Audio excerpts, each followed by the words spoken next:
It's remarkably quiet out here this morning. Just the sound of our feet on the path and the water. It's strange, you know?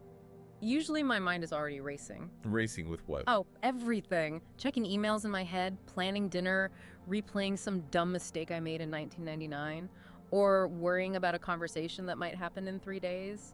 But right now, just looking at the water. There's a stillness. Yeah, a stillness I feel like I've been missing for a very long time. It feels almost foreign. It is the liminal hour. That brief suspension between the night and the day. It's a perfect place to start, actually. Sir, what? I want you to try something with me. Close your eyes for a second. Wow. Go. Keep them open enough to walk. Yeah. But tune your gaze inward. Imagine you are standing right here at the edge of this river. Okay. The light is silver. And in your hands, you're holding a small wooden boat. Okay. Yeah, I can see it. It's polished wood, smooth, feels surprisingly heavy. You place it gently on the surface of the water. It naturally wants to drift, right? To catch the current. But instead of letting it go, you realize you have a rope tied to it. And you pull it back, the current tugs, and you yank it back to the shore. Again and again.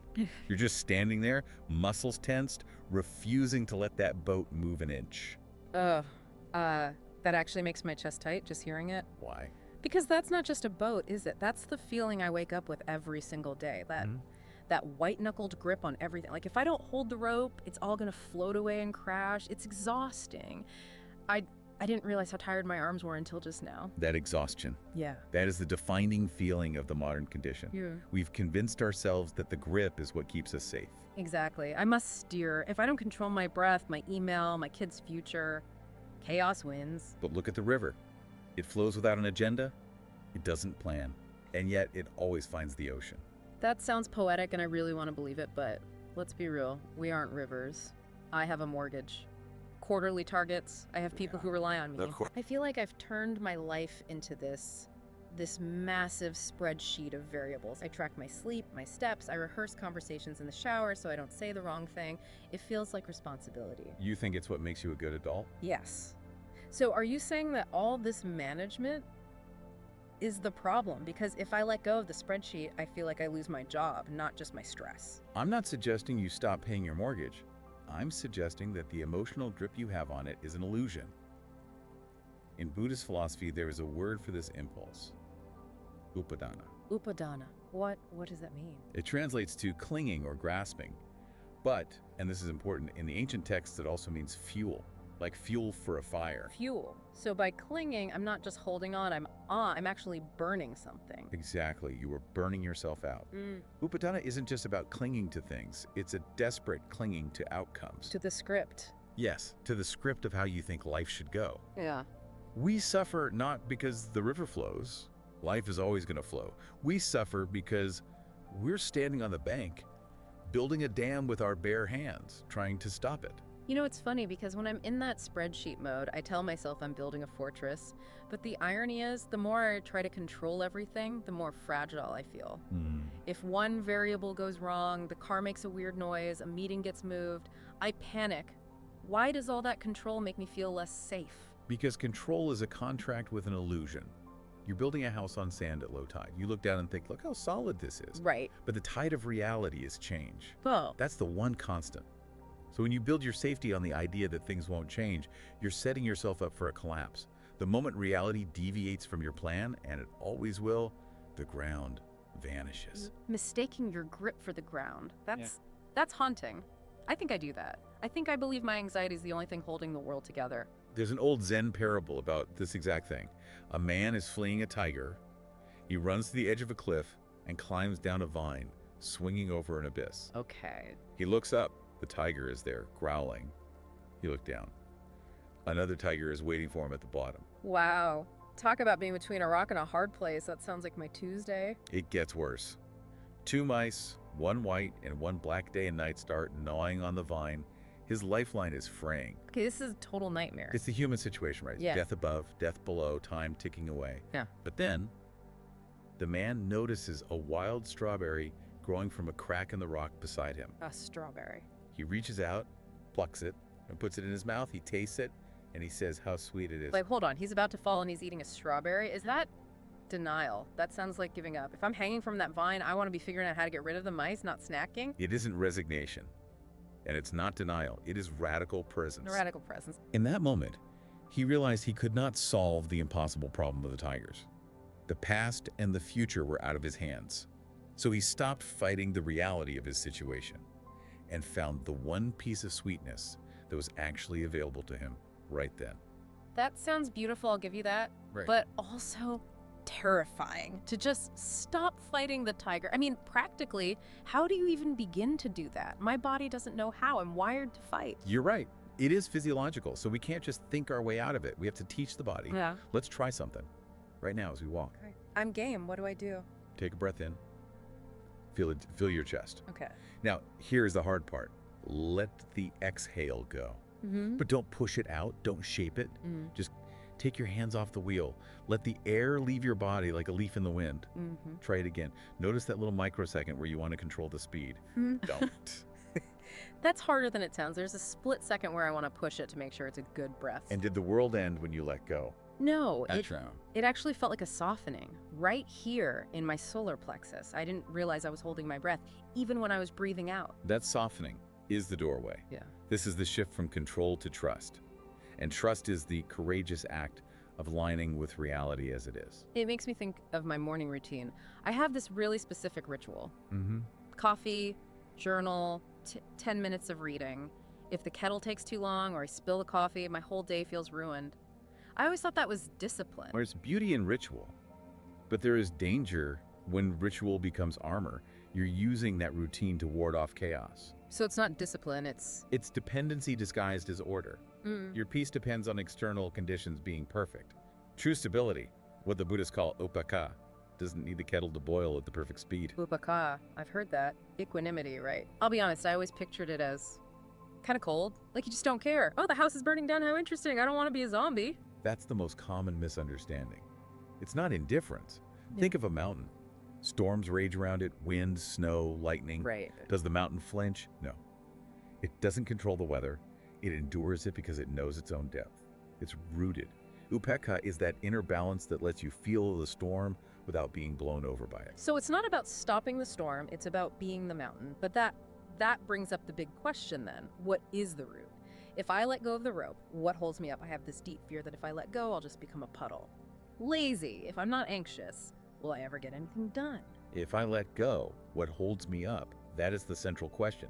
The Buddha gave a teaching on this called Adadipa. It means be a lamp unto yourself. He didn't say be a fortress, he said be a lamp, a light. Stability doesn't come from controlling the darkness outside. It comes from cultivating an internal light that reveals things as they are. A lamp. It shows you where to step. It doesn't force anything. Precisely. Let's make this real. Imagine an entrepreneur. She has a perfect business plan. Then the market crashes. Her biggest client leaves.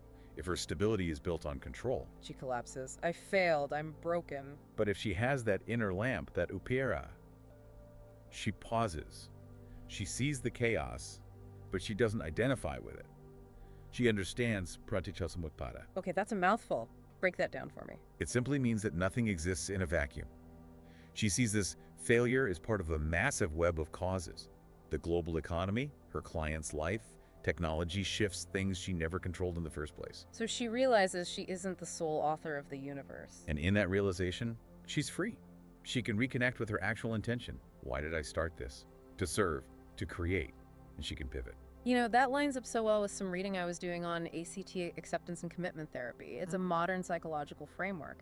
And they found that psychological flexibility is a way better predictor of well-being than just trying to reduce stress. The goal isn't to get rid of the stress, it's being flexible when it arrives. Yes. Science is finally catching up to ancient wisdom. That flexibility is the strawberry on the vine. And there's neuroscience too. When we're in that spreadsheet mode, the default mode network in the brain, the narrator, is going crazy. The me versus the world story. Exactly.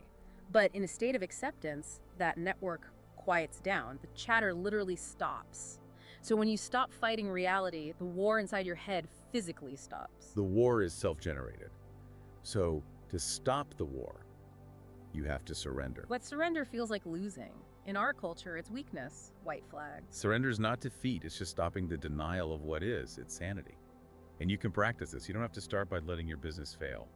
Start with the coffee. The coffee again. My poor coffee is getting a real workout today. Tomorrow, if you spill a drop, let it spill. Don't rush to wipe it up with a curse, just look at it. Say the coffee has spilled. That sounds so simple, but I know I'll struggle with it. Or try this. Leave a text message unanswered for an hour. Whoa.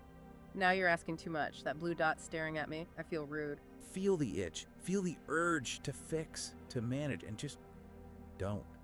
Breathe through it. You're teaching your body, I am safe, even when I'm not in charge. It's like resistance training for the soul. Exactly.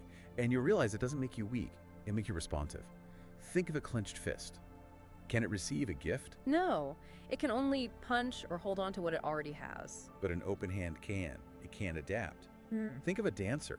Does a dancer stay upright by gripping the floor with her toes, terrified of gravity? No, of course not. She trusts the floor. She moves with it. If she tensed up, she'd fall. She aligns with gravity.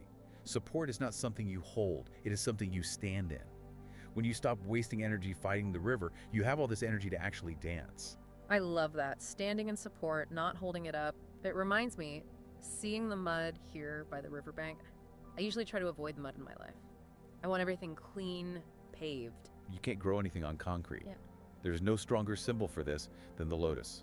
The lotus blooms in the water, but its roots are deep in the mud, in the muck.